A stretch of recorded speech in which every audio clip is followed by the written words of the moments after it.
کہ 40 دن جو تھے اس دور کے مطابق، اس رسم کے مطابق خوشبو بھرنے کے لیے لگتے تھے، تو ڈیڈ باڈی ان کے درمیان میں ہوتی تھی، اور جب ہم ساتا یا 40واں کرتے ہیں تو ہمارے درمیان میں تو ڈیڈ باڈی ہوتی نہیں ہے.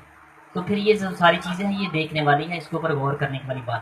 آج جو ہم آپ کے ساتھ ایک بڑا سولوشنیبل جو بات ہے وہ کرنا چاہتے ہیں. سولوشنیبل جو بات ہے، جو ہمارے لیے آسان ہے، جو ہمارے لیے بہت ہی اہم ہے، جس کو کرنا چاہیے، وہ ہے ہمیں ایمان پر چلنے کی ضرورت ہے. اور ایک اور بات بھی ہے، ہم نے کبھی اپنے ذہن میں یہ سوچا ہی نہیں ہے، ہم نے کبھی اس کو سوچنے کی کوشش ہی نہیں کی ہے، نہ ہم نے اپنا فائدہ کبھی سوچا اور نہ ہی ہم نے کبھی دوسرے عزیزوں کا فائدہ سوچا. دیکھیں، اگر کسی کے گھر میں ڈیتھ ہو جاتی ہے تو ڈیتھ ہونے کے سلسلے کے اندر ان کو کافی مشکلات کا سامنا ہوتا ہے، اور یہ جو مشکلات ہیں یہ کافی بڑی ہوتی ہے اور ان کو ہینڈل کرنا کافی مشکل ہو جاتا ہے. اور ہم یہ بات دیکھتے ہیں کہ اگر کسی کا تیسرا ہوتا ہے یا کسی کا ساتواں ہوتا ہے یا کسی کا 40واں ہوتا ہے تو اس کے اوپر ہر بندے کے 200 300 لوگ جو ہیں وہ بات میں شامل ہوتے ہیں.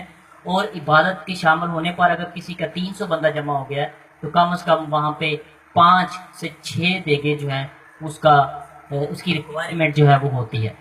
تو عزیزو، یہ سارا کام جو ہے وہ اس گھر کے اوپر ہوتا ہے جس کی ڈیتھ ہو چکی ہوتی ہے، جس کے گھر میں وفات ہو چکی ہوتی ہے، جس کے گھر کا ایک فرد جو ہے وہ اس دنیا فانی سے رخصت کر گیا ہوتا ہے.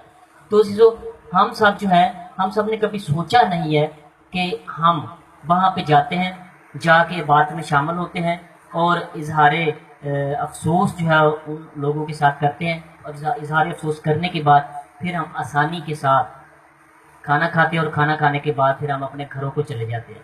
ہمیں جو چیز سوچنے کی ضرورت ہے وہ یہ ہے کہ کیا ہم نے اپنی جیب میں سے کبھی اس گھرانے کو مدد کرنے کے لیے سوچا؟ میں یہ واشگاف الفاظ میں کہنا چاہتا ہوں کہ ہمارے لوگ جو ہیں وہ 1 سے 2 پلیٹیں بھی کھا سکتے ہیں، 2 سے 3 پلیٹیں بھی کھا سکتے ہیں، لیکن 100 200 یا 300 روپیہ نہیں ان لوگوں کو دیتے. میرے عزیزو، ہمیں اس سلسلے میں آگے بڑھنے کی ضرورت ہے. ہم ان لوگوں کی ہیلپ کریں، ہم ان لوگوں کو مدد فراہم کریں، ہم اپنی جیب سے ان کی اس مصیبت میں، ان کی پریشانی میں ان کا مداوع کریں. تو عزیزو، ہمیں سوچنا چاہیے کہ ہم جب اتنے سارے لوگ 300 یا 400 کی گیدرنگ میں وہاں پہ جمع ہو جاتے ہیں اور بعد میں کھانا کھاتے ہیں اور گھر کو چلے جاتے ہیں، تو یہ ہمارے لیے لمحہ فکریہ بنتا ہے. ایک ایسے گھر کے اندر جس میں پہلے سے ہی مصیبت ہے، ایک ایسے گھر کے اندر جس میں پہلے سے ہی پریشانی ہے، ایسے گھر کے اندر جس میں پہلے سے ہی دکھ ہے، اور اس کے دکھ کو کم کرنے کی بجائے ہم ان کے دکھ میں اور اضافہ کرتے ہیں. وہ یہ وجہ ہوتی ہے کہ ہم ان کی مدد نہیں کرتے ہیں. ہم سب مسیحی لوگوں کو آج سے دل میں یہ عہد کرنا چاہیے کہ جب بھی ہم اپنے ایسے سلسلے میں کسی بھی عزیز کے گھر میں جائیں تو میں کھانے سے آپ کو منع نہیں کر رہا ہوں، لیکن اپنی جیب میں سے ان لوگوں کی، اس عزیز کی مدد ضرور کریں. دیکھیں میرے عزیزوں، اگر ہم جتنے بھی لوگ وہاں پہ اکٹھے ہوتے ہیں، اگر 400 لوگ اکٹھا ہو جاتا ہے تو اگر کوئی بندہ 200 روپیہ بھی ان کو دے تو دیکھیں کتنا پیسہ اکٹھا ہوتا ہے. تو ہم نے کبھی اس کو سوچا نہیں. ہم آج اپنے دل میں یہ ایمان ٹھہرائے کہ ہم نے ان جو کبھی رسومات ہیں ان کو ختم کرنا ہے اور ایک دوسرے کی مدد کے لیے آنا ہے. صرف عبادت میں شامل ہو کے کھانے کے لیے نہیں آنا، بلکہ ہم اس میں اس گھر کی مدد کرنے کے لیے بھی تیار ہیں. ان کو اس وقت مدد کی ضرورت ہوتی ہے، ان کو اس وقت ہیلپ کی ضرورت ہوتی ہے جو ہم نہیں کر پاتے ہیں. ہماری یہ تسلی تو پھر پل بھر کی رہ جاتی ہے جب ہم ان کو یہ کہتے ہیں کہ ہمیں بڑا دکھ ہوا.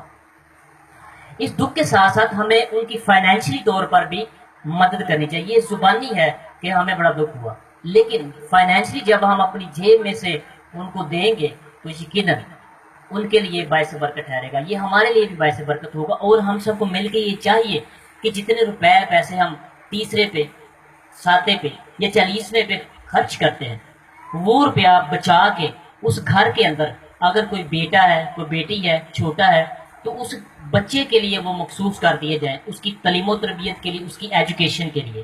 آج ایک اور لمحہ فکریہ بھی ہے کہ ہمارے مسیحی جو ہے وہ ایجوکیشن میں بہت پیچھے رہ گئے. اس وجہ سے ہمارے اندر جہالت جو ہے وہ ہے.